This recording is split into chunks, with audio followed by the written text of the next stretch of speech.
जब प्यार गहरा हो तो छोटी छोटी बातें भी दिल तोड़ देती हैं और कभी-कभी एक खामोशी ही रिश्ते को खत्म करने के लिए काफी होती है। सूरज और काव्या एक खुशहाल शादीशुदा जोड़ी थे। दोनों की लव मैरिज हुई थी और दोनों एक दूसरे के बिना रह नहीं सकते थे। शुरुआत में सब कुछ परफेक्ट था, लंबी बातें, छोटी छोटी सरप्राइज और ढेर सारा प्यार। लेकिन धीरे धीरे जिंदगी बदलने लगी। सूरज अपने काम में बिजी रहने लगा और काव्या को लगने लगा कि अब वो पहले जैसा प्यार नहीं रहा। एक शाम काव्या ने सूरज के लिए उसका पसंदीदा खाना बनाया और उसका इंतजार करने लगी। घड़ी की सुइयां चलती रहीं, लेकिन सूरज नहीं आया। रात के 10 बजे दरवाज़ा खुला। सूरज थका हुआ अंदर आया और बोला, सॉरी, काम ज्यादा था। काव्या की आंखों में आंसू आ गए। वो बोली, तुम्हें मेरी कोई परवाह नहीं है। सूरज चिढ़कर बोला, हर बात में ड्रामा मत किया करो काव्या। बस यही एक लाइन दिल में उतर गई। उस दिन के बाद दोनों के बीच बातें कम हो गईं। एक ही घर में रहते थे, लेकिन जैसे अजनबी बन गए थे।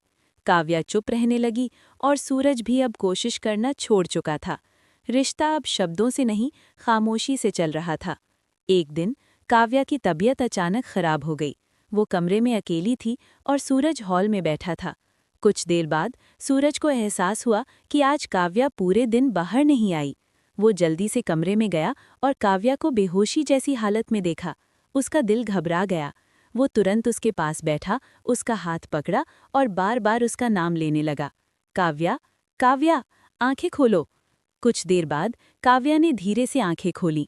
उसने सूरज को देखा और उसकी आंखों से आंसू निकल गए। वो धीरे से बोली, तुम अब भी मेरी इतनी परवाह करते हो?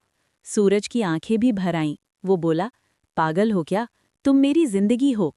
काव्या रोते हुए बोली, फिर तुम इतने दूर क्यों हो गए? सूरज ने सिर झुका लिया। मुझे लगा तुम मुझे समझती नहीं हो। काव्या ने उसका हाथ कसकर पकड़ लिया। और मुझे लगा तुम मुझसे प्यार नहीं करते। दोनों चुप हो गए, लेकिन इस बार ये खामोशी दर्द नहीं, सुकून दे रही थी। सूरज ने काव्या को गले लगा लिया और बोला, अब कभी मन में बात नहीं रखेंगे। काव्या मुस्कुराई, पक्का। उस दिन के बाद दोनों ने एक दूसरे को फिर से समझना शुरू किया और उनका प्यार पहले से भी ज्यादा मजबूत हो गया।